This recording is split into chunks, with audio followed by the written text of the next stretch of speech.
उपस्थित परम सौभाग्यशाली भगवत रस रसिक जिज्ञासु नित्य है निरंतर भगवान श्री कृष्ण के मुखारविंद से स्रवित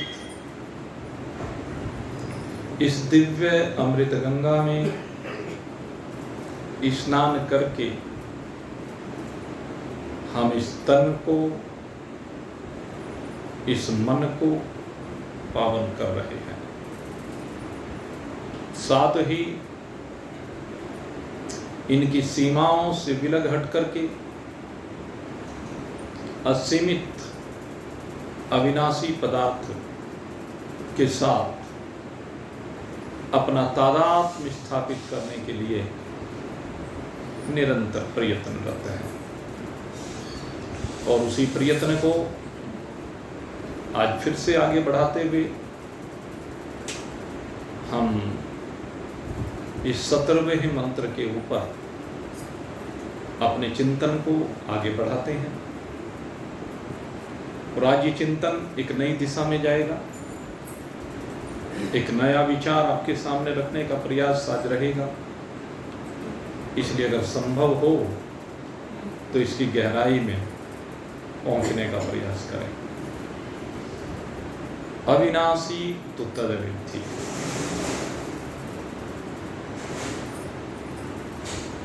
खोज करनी है। किसकी? अविनाशी की।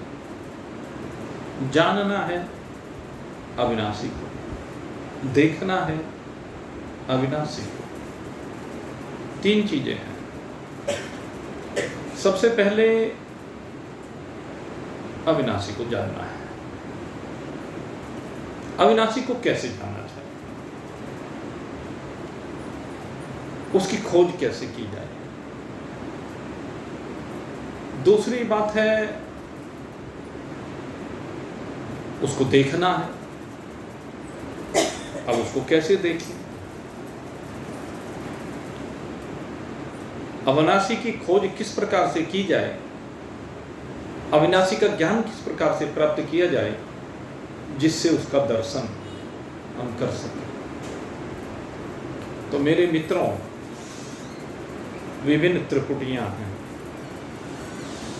त्रिपुटी 3 को मिलाकर के कही जाती है। सबसे पहले अगर मैं बात करूं त्रिपुटी की, तो हम ज्ञाता, ज्ञान और ज्ञेय, इस त्रिपुटी के संदर्भ में हम चिंतन करें तो यहां पर 3 चीजें हैं। एक तो ज्ञाता है जो जानने वाला है,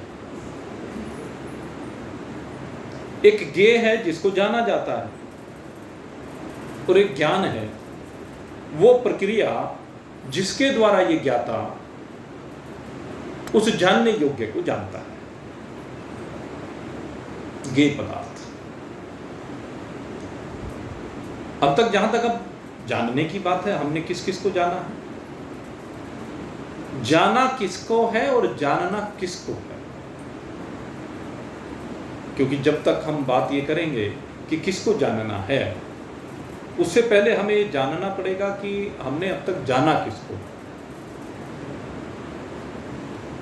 तो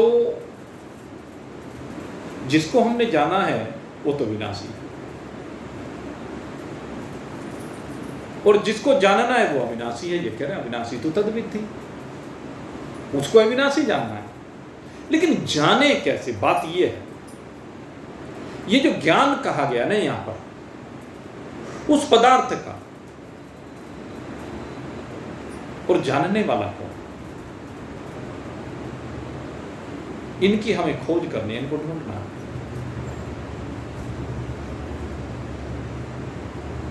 एक बार की बात है, पंचदशी में अगर यदि आपके ध्यान हो तो पंचदशी में और शायद विचार सागर में भी एक दृष्टांत आप लोगों के सामने रखा गया। और उस दृष्टांत में क्या रखा गया कि 10 मित्र थे और वो 10 मित्र एक साथ इकट्ठे हो लिए और 10 मित्र गांव में इकट्ठे होकर के चिंतन करने लगे, भाई यहां पर गुजारा नहीं हो रहा है, चलो इकट्ठे चलते हैं शहर की ओर और शहर में जाकर के कुछ काम धंधा देखेंगे, शायद वहां गुजारे का साधन मिल जाए कुछ। तो 10 के 10 मित्र चल देते। अब 10 के 10 मित्र जो चले तो चलते गए चलते गए चलते गए, रास्ते में एक नदी पड़ी। और जब रास्ते में नदी पड़ी तो उन्होंने एक एक करके उस नदी को भी पार किया। नदी पार करने के बाद जब वो सारे इकट्ठे हुए तो कहने लगे, भाई एक काम कर लो। कहने लगे, क्या काम करें? कि भाई ये गिनती कर लें कि हम सभी आ गए कि नहीं आ गए। हम 10 लोग चले थे, हम 10 के 10 आ गए कि नहीं आ गए। कहने लगे, अच्छा भाई गिन लो। अब उनमें से एक व्यक्ति कहने लगे, अच्छा तुम लाइन में खड़े हो, मैं गिनता हूं। अब उसने गिनती की 1 2 3 4 5 6 7 8 9। कहने लगे, भाई हम तो 9 हैं, हम तो 10 चले थे, 9 रह गए। कहने लगे, तेने ठीक से नहीं की। एक उनमें से कहने लगा, मैं करता हूं। अब दूसरे ने गिनती प्रारंभ की, 1 2 3 4 5 6 7 8 9।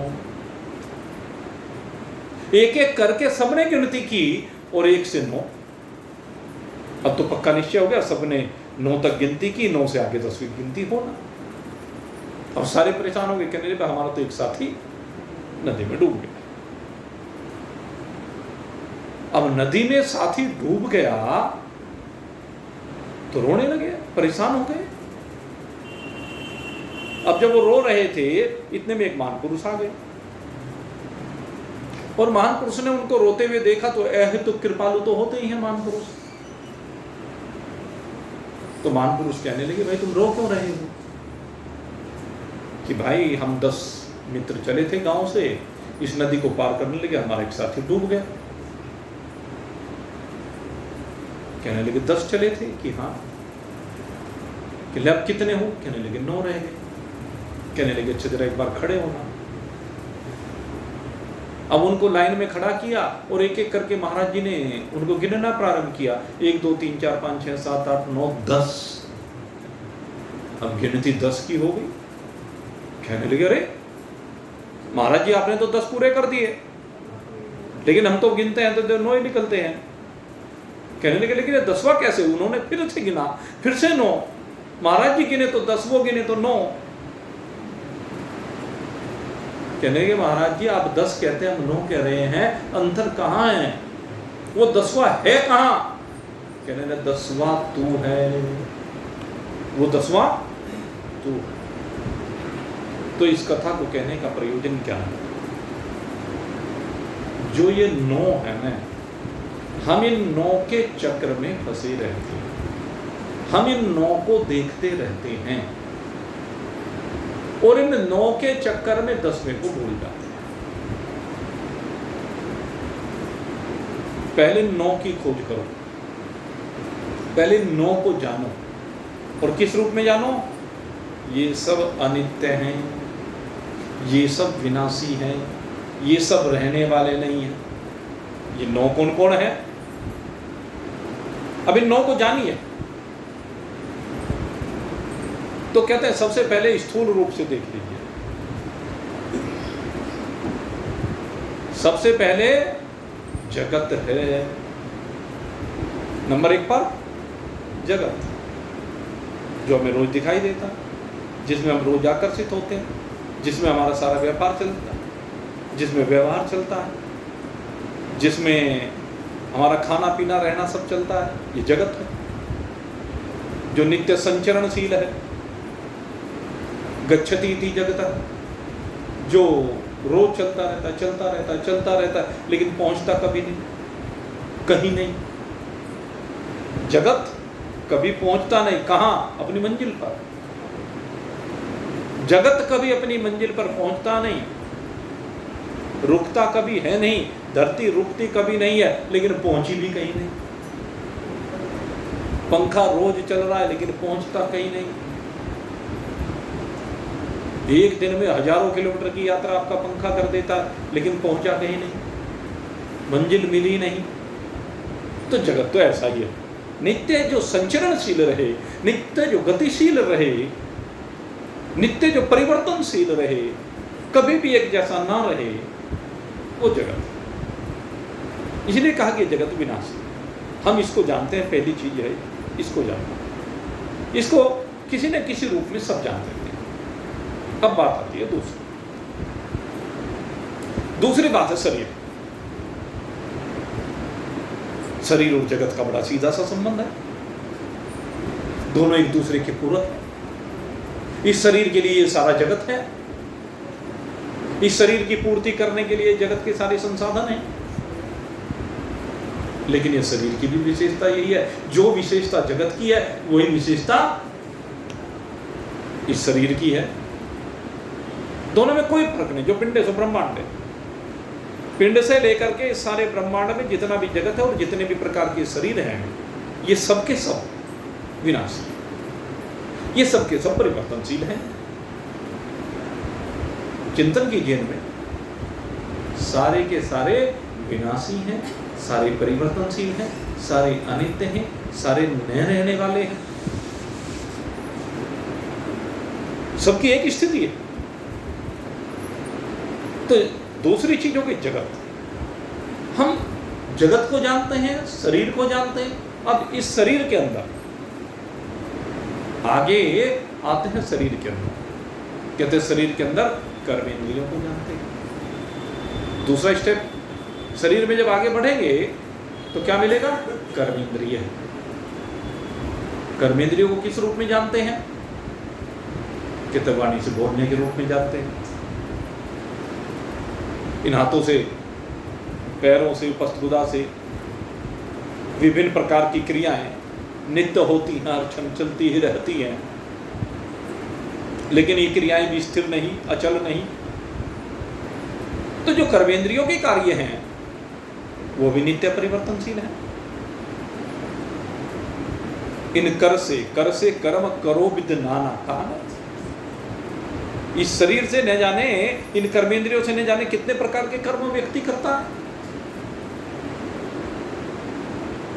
रोटी खाएगा तो इनसे खाएगा, कपड़े पहनेगा तो इनसे पहनेगा, घर में जो भी काम कर रहा है हाथों से ही करेगा। सबसे महत्वपूर्ण कर्मेंद्रिय है ये जो हाथ है, ये सबसे महत्वपूर्ण कर्मेंद्रिय है। और ये हाथ भगवान ने इस मनुष्य लोक में, इस मृत्यु लोक में केवल मनुष्य को दिए। मनुष्य के अतिरिक्त भगवान ने हाथ किसी और को नहीं दिए। या तो पर दिए उड़ने के लिए, या पग दिए चलने के लिए, लेकिन करने के लिए अन्यत्र कहीं कुछ नहीं है। करने के लिए केवल ये। लेकिन जब हम इनके कार्य को देखते हैं तो ये कार्य भी परिवर्तनशील है, इसलिए ये भी अनित्य है। क्योंकि जो परिवर्तनशील है वही अनित्य है, और जो अनित्य है उसका निश्चित रूप से विनाश होना। कितने भी कार्य शरीर से कर लीजिए, सब विनाश को प्राप्त हो जाने वाला। इसलिए कर्मेंद्रिय, इनके ऊपर जब हम दृष्टि डाल करके देखते हैं तो ये भी विनाशी है। इसके बाद आती है बात प्राणों की। चौथे नंबर पर प्राण। और प्राणों के क्या क्रियाएं हैं आप जानते हैं। प्राण अपान समान उदान व्यान, ये पंच प्राण हैं। 5 इनके उप प्राण हैं, नाग कूर्म कर्कल देवदत्त धनंजय। तो इनकी क्रियाओं को अगर यदि हम देखें तो ये भी क्या कर रहे हैं? श्वास प्रश्वास की क्रिया कर रहे हैं, खाने पीने की क्रिया कर रहे हैं, पचाने की क्रिया कर रहे हैं, नस नाड़ियों में रक्त के प्रवाह को बनाने की क्रिया कर रहे हैं, उठने बैठने चलने फिरने, हिचकी चीख जमाई इत्यादि, इन सब क्रियाओं को इनकी बदौलत किया जा रहा है। तो ये प्राणों की क्रिया, पंच प्राणों का एक खेल है। लेकिन ये भी समन्वित है, हर क्षण बदलने वाला है, क्षण क्षण में परिवर्तित हो रहा है। यही खेल है कर्मेंद्रियों का, यही खेल है इन प्राणों का, और इनसे आगे बढ़े तो यही खेल इन ज्ञानेंद्रियों का। 5वें नंबर पर ये आपकी ज्ञानेंद्रियां हैं, इनका भी यही खेल है। और इसके बाद अगर यदि 6ठे नंबर की मैं बात करूं तो सबसे महत्वपूर्ण, 6ठे नंबर का जो खेल है वो सबसे महत्वपूर्ण है। और ये 6ठे नंबर का खेल और 7वें नंबर का खेल दोनों आपस में जुड़े हुए हैं। 6ठे नंबर पर आप लें तो विषय, और 7वें नंबर पर लें तो अंतःकरण। अंतःकरण और विषय आपस में दोनों जुड़े हुए हैं। लगता तो यह है कि विषय इंद्रियों के साथ जुड़े हुए हैं, लेकिन वास्तव में विषय मन में बैठे हैं।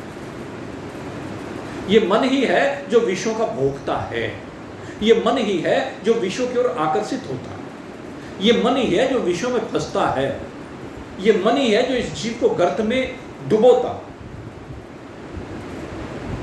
मन ही भटकाता। मन का और विषय का जो संबंध है, अगर मन का संबंध विषयों से न हो तो मैं कहता हूं ये संकल्प विकल्प भी समाप्त हो जाए। ये संकल्प और विकल्प इन सब का कारण ये मन है भाई, ये बहुत महत्वपूर्ण है। लेकिन मन की गतिशीलता तो आप सब जानते हैं, इस मन की अस्थिरता तो सब जानते हैं, मन के चांचल्य को सब जानते हैं, मन के भटकाव को सब जानते हैं। रुकता है क्या मन किसी का? न जाने भाई, ये तो शायद क्या कहें, सेकंडों में भी नहीं रुकता, ऐसा तोड़ता है, इतनी तीव्र इसकी गति है। संसार में कहते हैं मन से तीव्र गति किसी की नहीं है। एक क्षण में कहीं का कहीं पहुंच जाता है।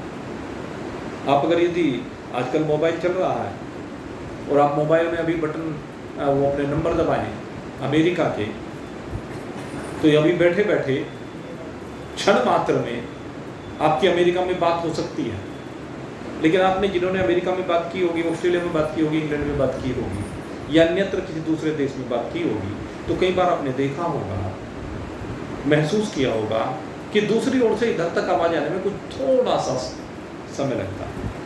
आपने कोई बात बोली तो उधर से जवाब आने में थोड़ा समय लगता है, कारण आपकी बात तो वहां तक पहुंची, पहले पहुंचने के बाद फिर उसने उत्तर दिया तब आपके पास। लेकिन जैसे उसने उत्तर दिया तब तक आपकी आवाज एकदम, जैसे मेरी आवाज आप तक एकदम पहुंच रही है, ऐसे नहीं पहुंचती है, थोड़ा सा समय लग जाता है। लेकिन भाई इस मन को तो समय नहीं लगता। इस मन को यहां से अमेरिका पहुंचने में समय नहीं लगता, इस मन को यहां से स्वर्ग में पहुंचने में समय नहीं लगता। ये मोबाइल की पहुंच यहां से स्वर्ग तक तो नहीं है ना, लेकिन मन की है भाई। अगर मन से आपने ध्यान किया किसी भी देव का, मन से अगर संयम करके आपने किसी देव में इसको स्थापित कर दिया, अगर आप मन को किसी में भी स्थापित कर देंगे जिसके तार भी आपके तार जुड़ जाएंगे, तो मन तुरंत उससे जुड़ जाएगा। और इसका और आगे अगर यदि बढ़े तो ये मन परमात्मा से जुड़ सकते हैं। इस मन को अगर यदि आप परमात्मा से जोड़ दें, एक बार जोड़ने की कला आ जाए ईश्वरीय स्वरूप से, भगवान नारायण से कह लीजिए, एक बार आपके पास अगर यदि ये शक्ति सामर्थ्य आ जाए कि आप अपने मन को भगवान से जोड़ सकें, तो फिर भगवान से जुड़ने में भी देर नहीं लगेगी। इस मन की विशेषता है। लेकिन समस्या यही है कि ये मन विषयों से तो एकदम जुड़ जाता है, परमात्मा से एकदम नहीं जुड़ता है। परमात्मा से जुड़ने में इसको समय लगता है, अभ्यास करना पड़ता है, महान पुरुषों को बड़ी मेहनत करनी पड़ती है, और इस जीव को तपस्या करनी पड़ती है, त्याग करना पड़ता है, वैराग्य से संयुक्त जीवन जीना पड़ता है, और नित्य एकाग्र मन को करना पड़ता है, तब जाकर के इसका चित्त परमात्मा से जुड़ता है। तो इसलिए मन का बड़ा खेल, और मन को ही डाइवर्ट करना, लेकिन क्या है कि मन है कि मानता नहीं। जितना इसे समझाऊं उतना ही मचल जाए। जितना समझाता हूं, जितना इसको रोकने का प्रयास करता हूं, जितना समझाता हूं, उतना ही उलझाते मचल के जाता है। लेकिन इसकी दिशा को बदलना चाहिए। दिशा, जितना मन दुनिया में प्यारे, जितना मन तेरा दुनिया की तरफ जा रहा है, एक बार अगर यदि तू इस मन की दिशा को बदल दे, लेकिन बदलेगा कब? तुझे अभी विषय प्यारे लगते हैं, विषय अच्छे लगते हैं, इसलिए मन विषयों में जा रहा है। लेकिन जब विषयों से हट करके तुझे परमात्मा प्यारा लगने लगेगा, जिस समय तुझे परमात्मा प्यारा लगने लगेगा तो मन परमात्मा में लगने लगेगा। सीधी सी बात है। कामी जिमि नारी प्रिय, लोभी प्रिय जिमि दाम। जैसे एक कामी होता है, एक लोभी होता है, अपने अपने विषयों में उनका मन होता है, ऐसे ही हमें कौन प्रिय हो? भगवान श्री राम। ऐसे हमारा मन भगवान में रम जाए।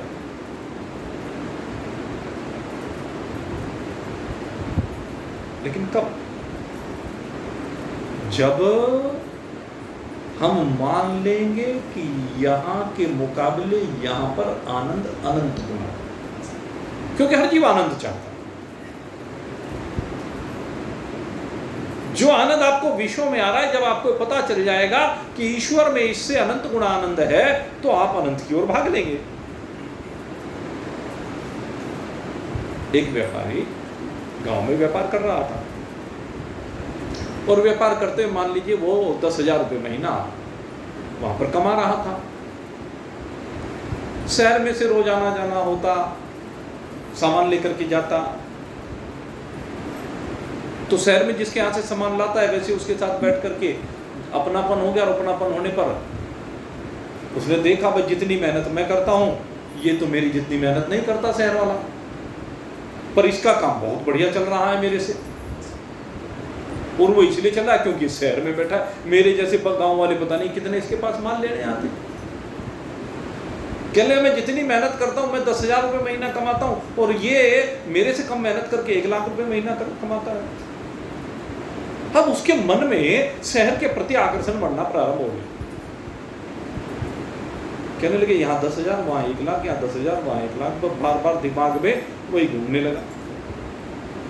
अब वहां पर पता नहीं कितनी पीढ़ियों से रह रहा था, कितनी पीढ़ियां वहीं अपना काम धंधा करते करते अपने आप को खपाते खपाते वहीं पर खप गई।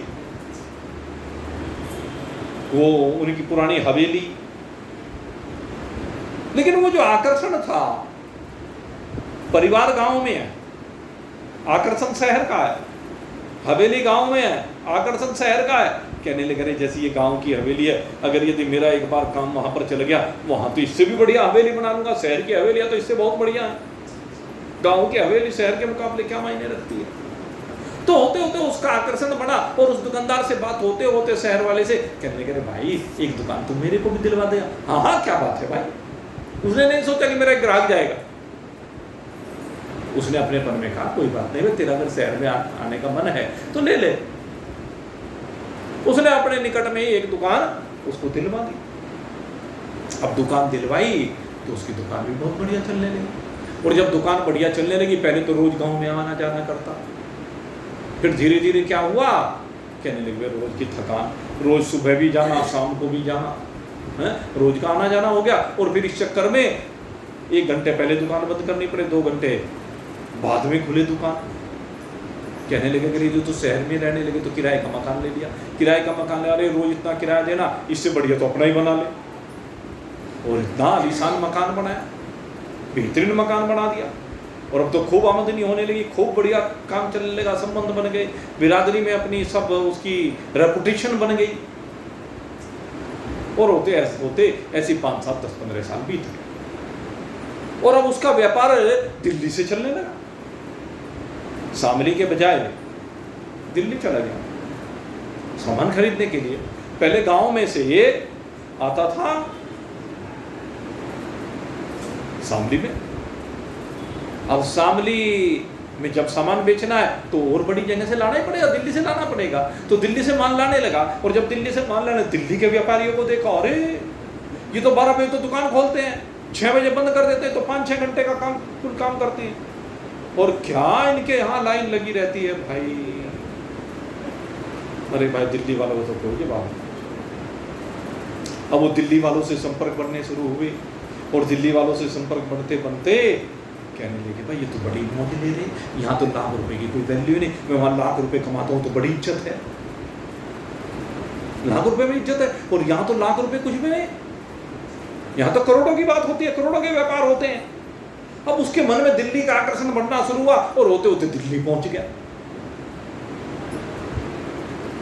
अब दिल्ली तो करोड़ों का व्यापार दिखने लगा और दिखने लगा, क्या होने लगा भाई, करोड़ों का व्यापार। अब करोड़ों का व्यापार, आलीशान कोठी बंगला सब चीज। तो गांव को छोड़ दिया क्योंकि शामली अच्छा लगा, शामली को छोड़ दिया क्योंकि दिल्ली अच्छा लगा, दिल्ली को छोड़ दिया क्योंकि अमेरिका अच्छा लगा। अब अमेरिका को कब छोड़ेगा, जब स्वर्ग अच्छा लगेगा। और स्वर्ग को कब छोड़ेगा, जब वैकुंठ अच्छा लगेगा, उत्तरोत्तर। यही है मेरे मित्रों मन की परिस्थिति। आपको भगवान अच्छा लगना चाहिए, भगवान का लोक अच्छा लगना चाहिए, तभी उसमें आसक्ति होगी, उसका आकर्षण बनेगा, तो तब आप उसकी ओर दौड़ेंगे। तो यह मन की स्थिति का डाइवर्जन, मन को डाइवर्ट कीजिए। कितनी बातें हो गई, 7, लेकिन 7 विनाशी। मन की जहां तक पहुंचे वो भी विनाशी है भाई, ये समझ लेना। किसी भी लोक तक पहुंच हो जाए, लेकिन वो सारे लोक कोई भी रहने वाला नहीं है। ये भी अविनाशी नहीं, अविनाशी तु तद्विद्धि येन सर्वमिदं ततम् विनाशमव्ययश्च न कश्चित् कर्तुम् अर्हसि। कहते हैं अविनाशी तो वह जिसका नाश करने में कोई भी समर्थ ना हो। स्वर्ग का तो नाश हो जाता है, स्वर्ग में रहने वालों के नाश हो जाते हैं, स्वर्ग में रहने वाले सदा रहते नहीं, सब छूट जाते, सब विनाश। गो गोचर जाहु लगी मन जाहु। जहां तक आपकी इंद्रियां, इंद्रियों के विषय है ये मन, जहां लगे मन जाए। वो सब का सब क्या है, सो सब माया मात्र है, माया जानो भाई, वो सब तो माया है ना। तो 8वें नंबर पर क्या आती है, ये माया आती है। कहते हैं ये इस माया का खेल है, ये सातों के सातों इस माया के अंतर्गत आते हैं। 8वीं है ये माया, ये त्रिगुणात्मक प्रकृति, ये अविद्या, अज्ञान, माया। कहते ये भी विनाशी। अभी तक कहा कि ये सब माया है। क्या माया है, जगत माया है, शरीर माया है, ज्ञानेन्द्रिय, कर्मेंद्रिय, प्राण, अंतःकरण, विषय। और इन सब के बाद कहते हैं माया, ये गुण। गुण भी तो खेल ही है, गुण बांधने के लिए, गुण आपको बांधने के लिए हैं, संसार के संबंधों को जोड़ने के लिए हैं। गुण से ही संबंध जुड़ते हैं, सारे संबंध गुणों से जुड़े हुए हैं। कोई सतोगुण से संबंध जुड़ा है, कोई रजोगुण से जुड़ा है, कोई तमोगुण से। मित्रता के संबंध की बात करें तो रजोगुण से जुड़ा हुआ है। परिवार से संबंध की बात करें, ममता, मातृत्व जिसको हम कहते हैं, माँ का बेटे के साथ संबंध, वो सतोगुण से जुड़ा हुआ है। मित्रों के साथ रजोगुण से संबंध जुड़ा है और शत्रुओं के साथ तमोगुण से संबंध जुड़ा हुआ है। संबंध तो शत्रुओं का भी है ना, क्या राम और रावण का संबंध नहीं है? भले ही वो शत्रुता का संबंध है तो कहीं राग का संबंध है, कहीं द्वेष का संबंध है, लेकिन संबंध है और सब संबंध ये त्रिगुणात्मक है और ये संबंध सब परिवर्तनशील है, क्योंकि गुण भी स्थिर नहीं, गुण भी परिवर्तनशील है। सतोगुण रजोगुण तमोगुण एक सा रहता नहीं है। तो 8वीं बात हुई गुणों की, और 9वां कौन है? अच्छा, बता सकता है कि कोई चलो आज तुम्हारी परीक्षा है? मैं तो बाद में बता ही दूंगा। 9वां कौन है? क्योंकि 9 को तो सबने जान लिया, 10वें को नहीं जाना। अब 10वें को जानने से पहले 9वां कौन है ढूंढिए इसको अपने में। 9वां कौन है? अरे रोज बताता हूं, सोचो 9वां कौन है? अरे इन गुणों में पड़ने वाला परमात्मा का प्रतिबिंब, जिसे चिदाभास कहते हैं, जिसे जीव कहते हैं। सारा खेल यही तो खेल रहा है। कहते हैं जीव भी विनाशी है, ये चिदाभास भी विनाशी है। कि नहीं, इसका विनाश कैसे होता है भाई? हम तो सोचते हैं कि जीव अविनाशी है। अब ध्यान करना जरा, गोस्वामी जी की चौपाई को पढ़ लेना। अब वहां पे क्योंकि थोड़ा सा प्रकारांतर है, बहुत गहरी बात है, इस बात को देखना। कभी इसमें ये मत सोच लेना कि मैं गोस्वामी जी के ऊपर जो है कोई आक्षेप कर रहा है, उन्होंने क्या लिख दिया और क्या बता रहे हैं। मैं अपनी बात को सिद्ध करूंगा, वहां प्रकारांतर से दूसरी बात है, इसलिए उसमें इन दोनों को एक साथ जोड़ना होता है। ईश्वर अंश जीव अविनाशी, चेतन विमल सहज सुख राशि। वहां पर गोस्वामी जी महाराज जो समझाना चाह रहे हैं वो भिन्न प्रकार से समझाना चाह रहे हैं, लेकिन यहां में जो समझाना चाह रहा हूं वो मैं भिन्न प्रकार से समझा, दोनों प्रकारांतर से, दोनों भिन्न बातें, इसलिए वहां मत जोड़ना। मैं फिर कहता हूं, नहीं तो क्या होता है ना, लोग बात पकड़ के बैठ जाते हैं कि यहां पर जीव कौन है? चिदाभास। और मैं आपको प्रमाणित करूंगा कि ये विनाशी है। यहां पर जिस जीव की बात कर रहे हैं वो विनाशी है, और गोस्वामी जी महाराज जिस जीव की बात कर रहे हैं वो आत्मा को लेकर के कर रहे हैं। अंतर ये है, एक जीव है, एक जीवात्मा है। जब हम जीवात्मा की बात करते हैं तो वो अविनाशी कहा जाएगा, वहां पर आत्मा जुड़ गया। लेकिन यहां पर केवल जीव की बात मैं कर रहा हूं, जीवात्मा की बात नहीं कर रहा। ये जो जीव है, ये जो चिदाभास है, ये विनाशी है। लेकिन ये विनाशी है कैसे? हमें जानना है कि इसको हम अविनाशी कैसे कहेंगे, कैसे मानेंगे इसको अविनाशी। ये अविनाशी नहीं है यार, ये विनाशी है, क्योंकि 9 की बात मैं कर रहा हूं और 9 के 9 विनाशी है, 9 के 9 रहने वाले नहीं है। अच्छा, सतोगुण रजोगुण तमोगुण, ये जो 3 गुण हैं ये विनाशी हैं कि अविनाशी हैं? बोलो भाई, विनाशी है ना? ये सदा एक रहते हैं क्या? सदा परिवर्तनशील हो जाते हैं? आपकी प्रकृति दिन में कितनी बार बदलती है? तो उससे इनकी परिवर्तनशीलता दिखती है कि नहीं दिखती है? और जिस समय आप गुणों की सीमा से बाहर निकल जाते हैं तो गुण समाप्त हो जाते हैं। गुणों की सीमा से बाहर निकलते ही आप निर्गुणता में जैसे ही विराजमान हो जाते हैं तो गुण रहते हैं क्या? नहीं। बताओ, रहेंगे क्या? जब गुण नहीं रहेंगे तो गुणों में बनने वाला प्रतिबिंब, गुणों में पड़ने वाला प्रतिबिंब, जब गुण ही नहीं तो प्रतिबिंब कैसा? दर्पण होगा तभी तो प्रतिबिंब होगा, अगर दर्पण नहीं है तो प्रतिबिंब कहां?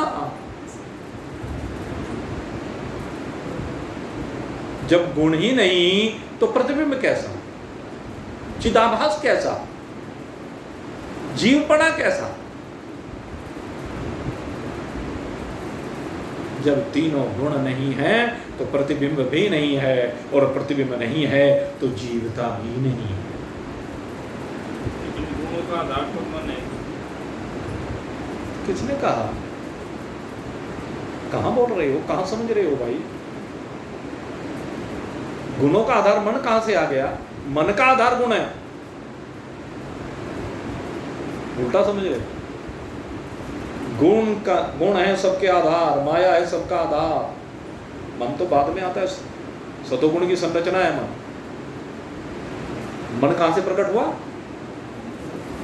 पांचों सम्मिलित भूतों के सम्मिलित सतोगुण से अंतःकरण चतुष्ट प्रकट होता है। उस अंतःकरण चतुष्ट का एक भाग मन है, संकल्प विकल्पात्मक मन है। इसीलिए तो कहता हूं गहराई में जाने की जरूरत है। जो बात को सुनो, पढ़ो, स्वाध्याय करो, उसकी गहनता में जाना पड़ता है, तब जाके बात समझ में आती है। तो गुण नहीं तो प्रतिबिंब नहीं, प्रतिबिंब नहीं तो जीव नहीं। तो इस प्रकार से जीव विनाशी है। अब बात होगी नौ की।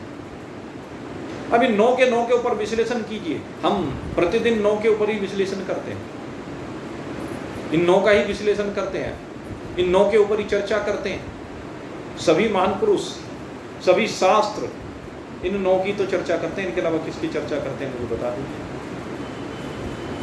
इन नौ को एक बार दोबारा रिपीट कर लीजिए, मैं आपको बता देता हूँ। सबसे पहले जगत, याद कर लेना इनको, और इनके ऊपर ही आपको चिंतन करना है। बार बार इनके ऊपर गहन चिंतन कीजिए, और इनकी विनाशिता के ऊपर, इनकी अस्थिरता के ऊपर, इनकी अनित्यत्व के ऊपर, इनकी विनाशिता के ऊपर, इनके न रहने के ऊपर, इनके परिवर्तनशीलता के ऊपर, इनकी क्षण भंगुरता के ऊपर बार बार विचार कीजिए। नंबर 1 पर ये स्थूल जगत, नंबर 2 पर ये स्थूल शरीर, तीसरे नंबर पर कर्मेंद्रिय, चौथे नंबर पर आपके पांचों प्राण, पांचवें नंबर पर आपकी पांचों ज्ञानेंद्रियां, छठे नंबर पर आपके पांचों विषय, सातवें नंबर पर अंतःकरण, आठवें नंबर पर आपके तीनों गुण, और 9वें नंबर पर जीव चिदाभास। आपकी पहुंच बस केवल यहां तक है। ये सब दृश्यमान, इस सबको दृश्यमान माना गया, यद्यपि इस दृश्यमान में ये अदृश्य है काफी, लेकिन इनको समझा जाता है, किसी न किसी प्रकार से इनको प्रकट किया जाता है।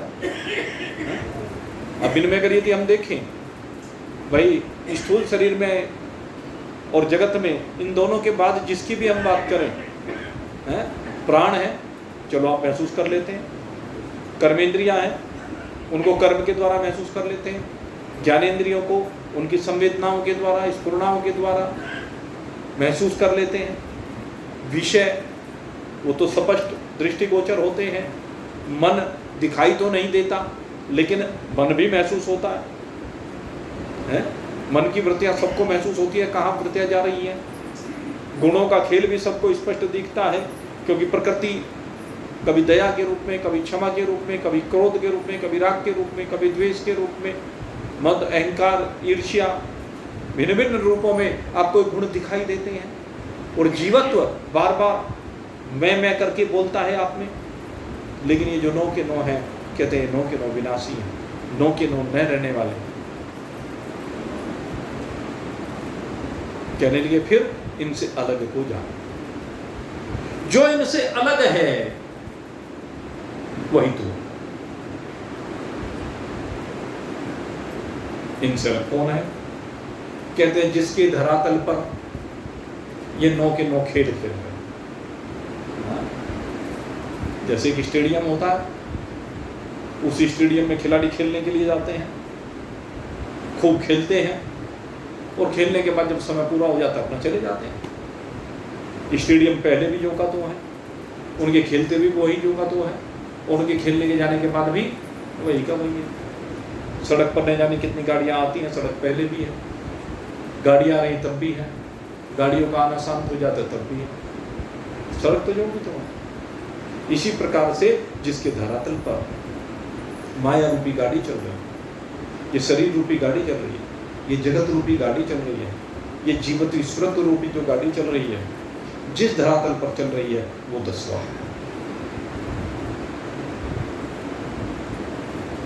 जो सबका आधार है, जो सबका अधिष्ठान है, जो सब में बैठा, जो व्याप्त है सबके अंदर, वो अविनाशी है, वो कभी नहीं मरता। जीव आता है, जाता है, मरता है, जीता है, गुणों का खेल कभी होता है, कभी नहीं होता है, मन का संकल्प कभी होता है, कभी नहीं होता है, ज्ञानेंद्रिय कर्मेंद्रिय कभी अपने धर्मों में लगती है, कभी नहीं लगती है, प्राण शरीर के अंदर कभी होता है, कभी नहीं होता है, होता है तो इसमें चंचलता दिखाई देती है, और नहीं होता है तो निर्जीवता दिखाई देती है, जड़ हो जाता है। ये वो क्या कह रही थी, राम जी का बुलावा आया, वो भजन सुना रहे थे ना, सब सुन रहे थे मिलकर। जब उसका बुलावा आ जाता है ना, बुलावा आए गयो, बुलावा आ गयो राम जी का, 1 मिनट की मोहलत दे दो, इस तरह था ना कुछ। भाई 1 मिनट की मोहलत नहीं मिलती, किसी को मिली हो तो बता दो। धरे रहे तेरे रंगले बंगले, खाली बारादरी रही, जोड़ जोड़ तूने भर लिए खजाने, फिर भी तृष्णा अड़ी रही। धरे रहे तेरे रंगले बंगले, खाली बारादरी रही। यही खेल है भाई दुनिया का। तो कभी इसमें देह की 3 अवस्थाएं, कभी इसमें बाल्यावस्था दिखाई देती है, कभी जवानी दिखाई देती है, कभी बुढ़ापा दिखाई देती है। खेल यही है। आई जवानी बालक उछले, बूढ़ा देखो अपना तन, बूढ़ा देखो अपना तन। देख लो आप अपने तन को। तुमने बालकपन को भी देखा ना, तुमने जवानी को भी देखा ना, तुम तो वही रहे ना। जो बालकपन में थे जवानी में बदल गए क्या? जो जवानी में थे वो आप बुढ़ापे में बदल रहे हो क्या? अब तो वही हो ना। ठीक इसी प्रकार से इस शरीर से पहले जो आप थे वो शरीर के मिलने के बाद भी वही रहे, और शरीर के बिछुड़ जाने के बाद आप वही रहने वाले। आई जवानी बालक उछले, बूढ़ा देखो अपना तन, बनती और बिगड़ती दुनिया, बनती और बिगड़ती दुनिया, जागृत स्वप्न सुसुप्ति मन, गरम मसाला इसमें डाला, विश्व का गरम मसाला, गरम मसाला इसमें डाला, अमर उजाला एक ही है, अमर उजाला एक ही है। क्षण क्षण में रंग बदले दुनिया, अचल सहारा एक ही है। रंग बिरंगी पुतली जग में, पुतली वाला एक ही है, पुतली वाला एक ही है। वो पुतली वाला, वो अचल सहारा, वो सब में व्याप्त।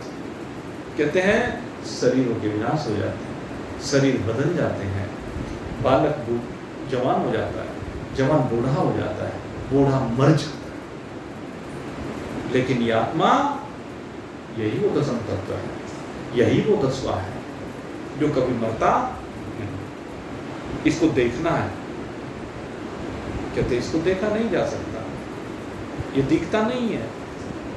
क्यों? कहते देखता है। कहते देखा दृश्य प्रपंच को जाता है। जो दृश्य है नौका, उसको देखा जाता है, दर्शन उसका होता है। और किसको होता है? कि नहीं तुम ही होता है, लेकिन इस दर्शन के रूप को तुम्हें बदलना है। जब तक 9 का दर्शन करते रहते हो इसमें फंसे, और जब इन 9 में अपना दर्शन करना सीख जाओगे, उसी समय खुले हुए।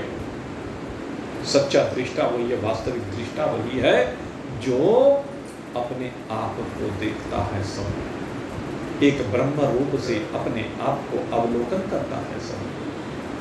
वही दृष्टा, वही सत्य, वही नित्य, वही अविनाशी है। अविनाशी तु तद विद्धि येन सर्वम इदं ततम्।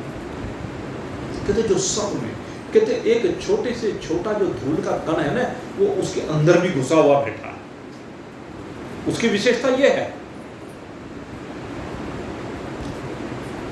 जैसे एक फूल है, फूल की किसी पत्ती को देखिए आप, हर पत्ती में आपको सुगंध मिलेगी कि नहीं मिलेगी? पत्ती को तोड़ करके आधी कर दीजिए, सुगंध मिलेगी। उसको बिल्कुल जीर्ण शीर्ण कर दीजिए, एक छोटा सा छोटा कण जो हो सकता है उसका, छोटा सा छोटा जो भाग उसका हो सकता है, सुगंध उसमें से भी आए। बिल्कुल मसल दीजिए, वो दिखे भी नहीं, लेकिन ये सुगंध जा सकती नहीं। वो सुगंध जब तक वो आपके हाथ पर लगा हुआ है तब तक सुगंध जाएगी नहीं। उसका जरा सा अंश, उसका जरा सा जो कह लीजिए रस भी लगा हुआ है, तब भी सुगंध जाएगी नहीं। आपने धोकर के साफ कर दिया, बदल है, तो ऐसे ही परमात्मा कभी जाता नहीं। आपके अंदर ऐसे ही बसा हुआ, आपके अंदर ऐसे ही रहा। उस परमात्मा को अपने आप में अवलोकित करना, अपने आप में उसके दर्शन करने, और उसके जिसने दर्शन कर लिए, यही वो ये पदार्थ, यही वो दृष्टा, जिसने अपने आप में इसको देख लिया, जिसने अपने आप में उसको जान लिया, वही अमृत, वही आनंद है, वही आप है। तो अपनी इस वास्तविकता को अपने आप में अनुभूत कीजिए, और आज के इस प्रसाद को ग्रहण करके आज जरा चिंतन करना, और चिंतन करके जरा शोधन करो, और शोधन करके अपने आप को निकालो। आप सबके लिए बहुत बहुत शुभकामना करते हुए अब यहीं पर विश्राम। बोलिए सच्चिदानंद।